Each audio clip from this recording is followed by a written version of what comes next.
ए पे विवाद नहीं करे के, सब कोई के नहीं खेगावत अपना जाति के बारे में, दूसरा जाति को नीचे नहीं दिखाना है।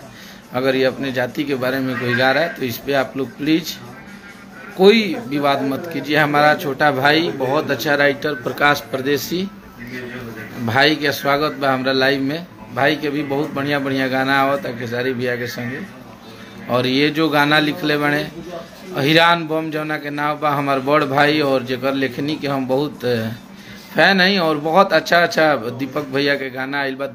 जैसे कि आप सभी जानते ही होंगे, खेसारी लाल यादव का हाल ही में एक गाना आया हुआ है जिसका नाम है अहिरान बम। खेसारी लाल के विरोधी इस गाने को लेकर काफी नाराज हैं। लोग तरह तरह की वीडियो भी बना रहे हैं और लोगों का कहना है अब भक्ति गानों में भी जातिवाद होने लगा है। इसी सब को देखकर अखिलेश कश्यप, जो कि खेसारी लाल यादव के राइटर हैं, उन्होंने अभी लाइव आए हुए थे और बोले ये कोई जातिवाद का गाना नहीं है, आप लोग जबरदस्ती का विवाद हमसे ना करें। बाकी इसके बारे में आपका क्या राय है कमेंट बॉक्स पे हमें जरूर बताएं।